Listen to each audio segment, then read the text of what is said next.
संविधान में जो 30A धारा है हमारी, जो 30A है, उसे हटाना पड़ेगा, जिसके अंतर्गत सरकार के नियंत्रण में है सारे मंदिर। पहले तो मंदिर हिंदू धर्मस्थल है, इनमें चढ़ाया हुआ पैसा हिंदू धर्म के लिए यूज होना चाहिए और हमारे धर्म के प्रचार के लिए यूज होना चाहिए, जब जाके कहीं कुछ होगा।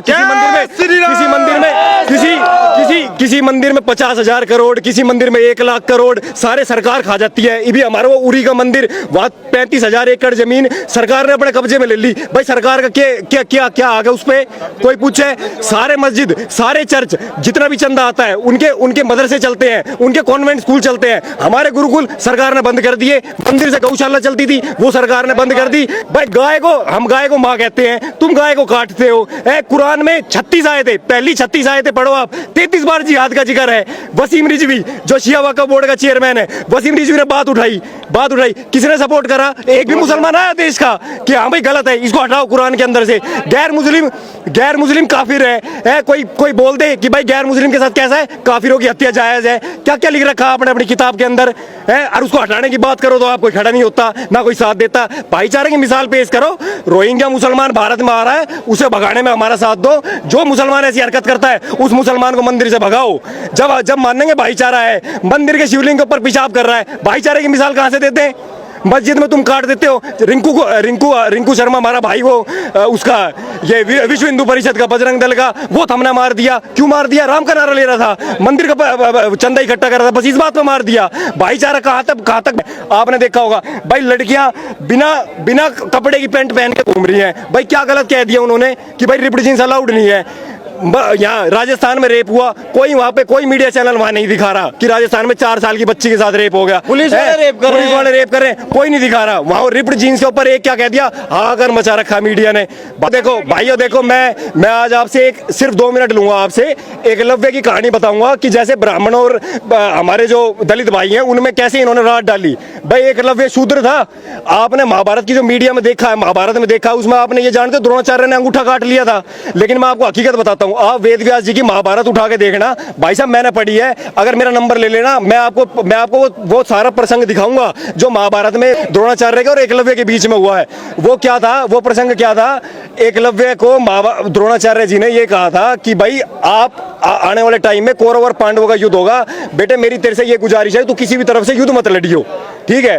तो एकलव्य ने ये कहा उनसे, एकलव्य ने जवाब में ये कहा कि एक वीर को अपनी वीरता दिखाने का अवसर सिर्फ युद्ध में मिलता है, और आपने तो मेरे से युद्ध ना लड़के मेरे साथ ऐसा किया जैसे कि मेरे दोनों अंगूठे ही काट लिए हों। ये एक अलंकार स्वरूप होता था संस्कृत में, और इसको हमें कैसे दिखाया गया कि गुरु द्रोणाचार्य ब्राह्मण थे, उन्होंने दलित के अंगूठे काट लिए। अंगूठे नहीं काटे थे भाई, अंगूठे नहीं काटे थे।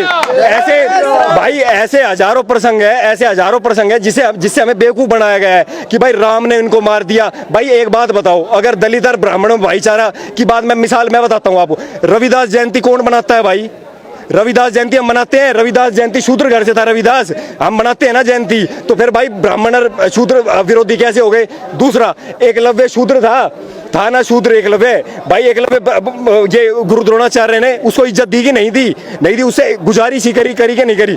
चाणक्य ने जिसको शिक्षा दी, चंद्रगुप्त मौर्य, वो चंदूबाड़ा किसका था? शूद्र जाति से था ना, उसको बनाया ना राजा। तो फिर कहाँ से कौन सी मिसाल है? ब्राह्मण शूद्र क्यों आप बीच में डिवीजन कर रहे हो? ये चंद्रशेखर रावण है, बीच में बोलता है। अरे भाई हमारे गांव में, गुड़गांव में एकलव्य मंदिर बन रहा है भाई साहब, एकलव्य मंदिर बन रहा है। अब आप एक बात बताओ, एकलव्य की पूजा हो रही है ना, फिर कहां से कौन से ब्राह्मण देश विरोधी बात कर रहे हो आप अगर कुछ नहीं जानते ना किसी के बारे में तो सर्वधर्म समभाव मत कहो। धर्म हमेशा सापेक्ष, धर्म निरपेक्ष नहीं होता, धर्म हमेशा सापेक्ष होता है। सबसे पहली बात, आप महाभारत पढ़ो, खुद पढ़ो जो वेद व्यास जी ने लिखी है। रामायण पढ़ो जो वाल्मीकि ने लिखी। वाल्मीकि शूद्र ऋषि थे, वाल्मीकि ने रामायण लिख दी। अब आप बताओ, शूद्र से हमने रामायण लिखवा दी, तो ब्राह्मण का तो और कोई द्वेष है ही नहीं, जातिवाद तो है ही नहीं, हमें जातिवाद तो था ही नहीं। ये तो अंग्रेज और मुसलमानों ने डाला बाद में, जो भारत में जिनने रूल करा है। भाई साहब 500 करोड़ थे हम, 500 करोड़ हम पूरे वर्ल्ड के अंदर 500 करोड़ थे। जब मुगल यहाँ से गए, आपकी जनसंख्या पता है कितनी थी? मात्र 30 करोड़ बचे थे। आपको कन्वर्ट कर दिया ईरान में, इराक में, इजिप्ट में। आप किसी भी देश का इतिहास उठा के पढ़ो तो सही जरा एक बार, आपको पता लगेगा। भारत की तरह डेमोक्रेसी थी वहाँ पे? नहीं था डेमोक्रेसी। आज वहाँ पे इस्लामिक शासन है, वहाँ आपको वोट नहीं देने दिया जाता। ईरान को 15 साल के अंदर, ईरान एक पारसी देश था, पर्शियन कंट्री, वहाँ पारसी धर्म के लोग रहा करते। भाई साहब वहाँ आज एक भी पारसी नहीं है, एक भी पारसी नहीं है वहाँ आज। भारत में है, पूरे वर्ल्ड में जहाँ पारसी है, पारसी भारत में है, भारत ने उन्हें शरण दी।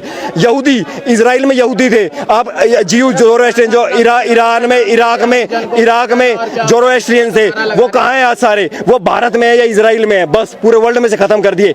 ईरान को 15 साल के अंदर, आप पढ़ लेना मेरी एक एक बात, ईरान को 15 साल के अंदर, इराक को 17 साल के अंदर, इजिप्ट को 21 साल के अंदर। उसके बाद लाइन से आप इसका इंडोनेशिया का इतिहास पढ़ो, आप थाईलैंड का इतिहास पढ़ो, आप जॉर्डन का इतिहास पढ़ो, आप मिस्र का इतिहास पढ़ो। 57 इस्लामिक मुल्क है आज वर्ल्ड में, जो पहले भारत की तरह डेमोक्रेटिक थे, वहाँ लोकतंत्र था, वहाँ आदमी को वोट देने की, हर आदमी को वोट देने की वो थी, ठीक है। लेकिन वहाँ अब क्या है, अब सिर्फ मुसलमान वोट दे सकता है, क्योंकि ये क्या करते हैं, अपनी जनसंख्या बढ़ाते हैं, डेमोग्राफी को चेंज कर देते हैं, अपने मंत्री चुनते हैं, और इसके बाद जब इनका प्राइम मिनिस्टर बन जाता है, फिर ये जो माइनॉरिटीज बन जाती हैं उनको सरेआम काट देते हैं। अभी परसों की घटना है, भारत में एक भी वामपंथी नहीं आया।